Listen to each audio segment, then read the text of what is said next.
sa ibang bansa at bumalik ako sa bayang di nagbago.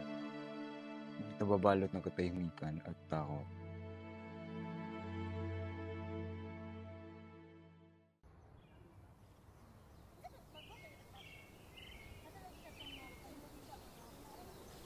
Alam niyo ba, nakita ko si Padre Salvi kanina sa may simbahan.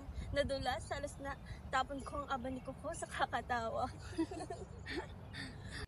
Pero tika ka, Maria, ba't ang tahimik mo? Iniisip mo naman si Bara, ano? Huwag kang mag-alala, Maria Clara. Ikaw lang naman ang nasa puso ni Ibarra. Oo nga. Hay, kailan din kaya kami magkakaroon ng Ibarra? Oo nga, no? Huwag kayong mag-alala, dadating din yan sa tamang panahon. Tsaka, kumain na tayo. Sige, kain mo tayo.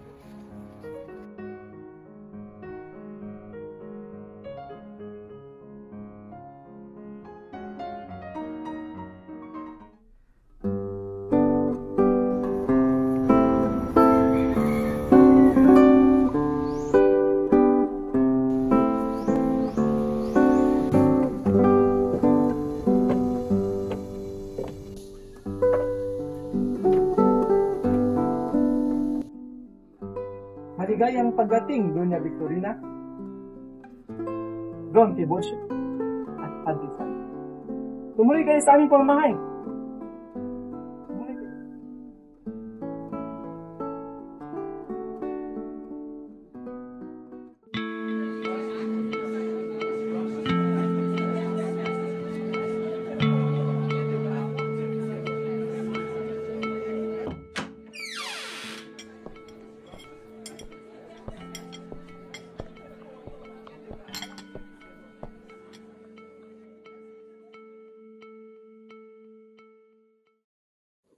Kumain na po tayo, gracias a Diyos at tayo'y muling magkakasalo. Aba, kapitan, sa lahat ng bahay na napuntahan ko, sa inyo lang ako nakatikim ng lechong lutong Espanya. Hindi tulad sa bahay na Dunya Concelasyon. Ay, kihuro. Tiburcio, huwag ka nga ngumiti ng ganyan. Pagka malaglag yung mga pastiso mo. Opo, mahal. Kayo'y magsitahimik. Nasa harap tayo ng hapagkainan. Don Crisostomo, maligayang pagbabalik. Akala ko, hindi ka na babalik. Ikinagagalak kong makita kang muli, Ibarra. Bakit ka pa bumalik? Mas bagay sa tulad mong edukado ang Espanya. Bumalik ako para bigyang dangal ang aking ama. Ang iyong ama, si Don Rafael, ay isang herehe. Sumalungat siya sa simbahan.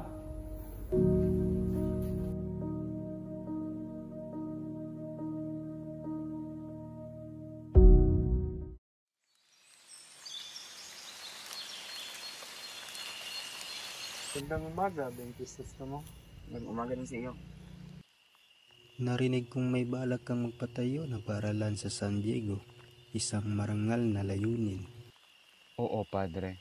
Naniniwala akong ang edukasyon ang susi sa pag-unlad sa ating bayan. Isang magandang adhikain, ngunit tandaan mo, ang pagbabago ay hindi lagi padaling isakatuparan, lalo na kung ito'y laban sa nakagawian.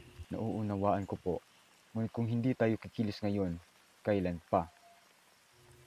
Tama ka, ngunit maging maingat ka sa iyong mga hakbang. Marami ang hindi handa sa mabilis na pagbabago. Salamat sa iyong paalala, Padre.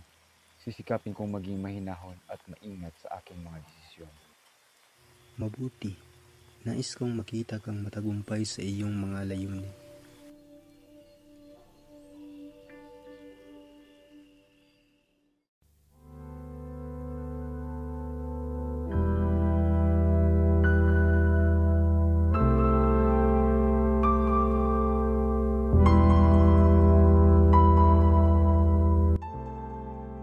Inukay ang bangkay ng iyong ama at itirapon sa lawa.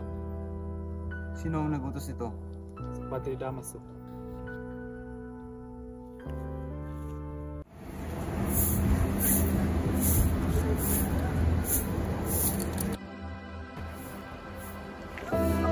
Tulong! Kuya Basilio! Crispin!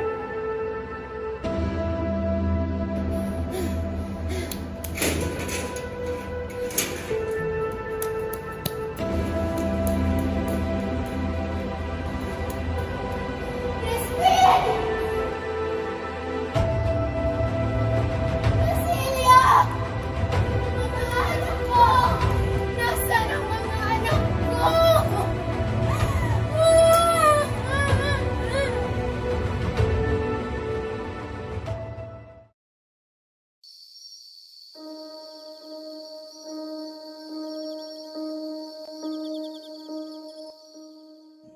Crisostomo.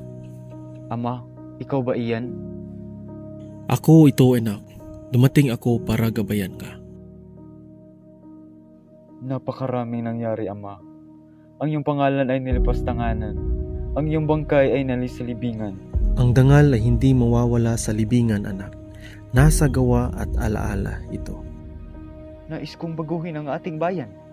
Ngunit hila'y ako'y nag-iisa. Hindi ka nag-iisa.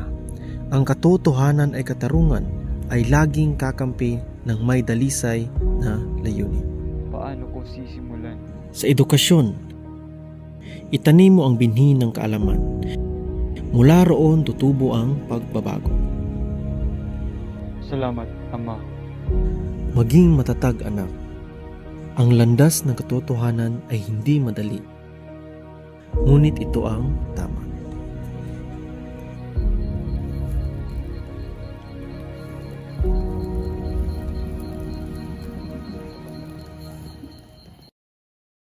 Nais kong magtayo ng paaralan, magbigay ng kinabukasan sa ating bayan.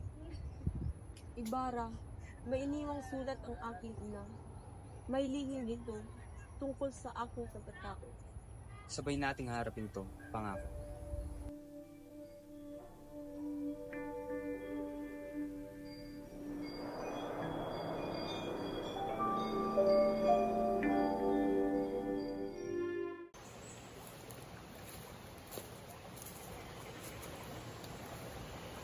Natatakot sa iyo mga praile.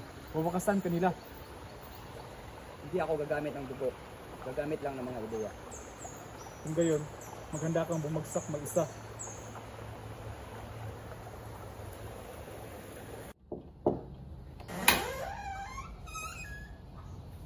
Magandang araw.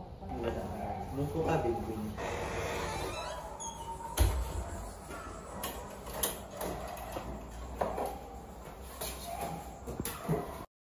Ang paaralan ay isang panakip mata. Nagbabalak ng rebelyon ang iyong Ibarra. Ang minamahal mo ay isang taksil. Dapat siyang arestuhin ng mga gobernador.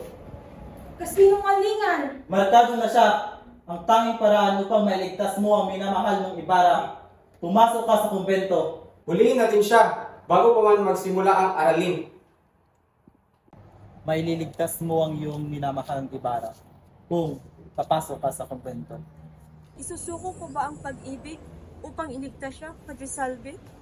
Yun ba ang iyong ninanais? Ang pag-ibig ay lumilipas, ngunit ang pagsunod ay walang hanggan.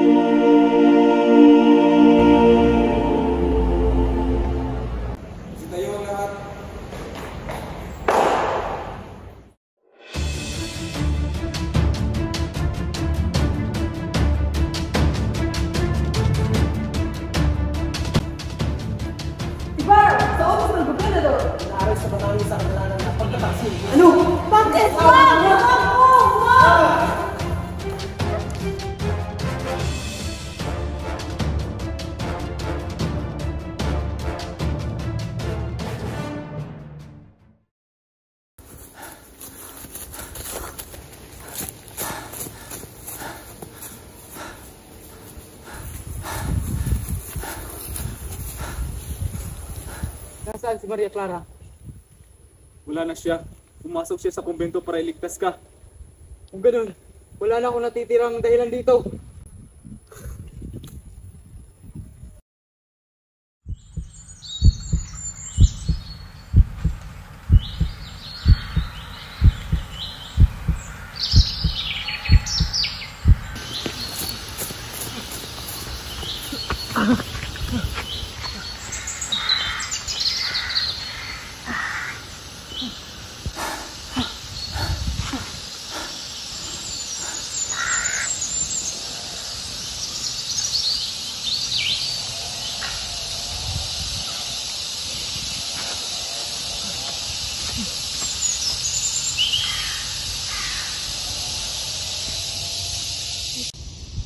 Darating ang araw na babangon ang bayan.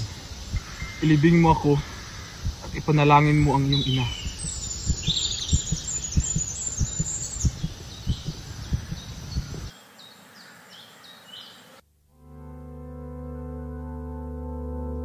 Tinawag nila akong taksil, ngunit ako'y anak lamang ng Pilipinas. Pinasiklab nila ang katahimikan, ngunit ang katotohanan ay sumisigaw sa bawat daing ng bayan. No me tangere, huwag mo akong salingin, sapagkat ako ang kaluluwa ng bayang hindi pa malaya.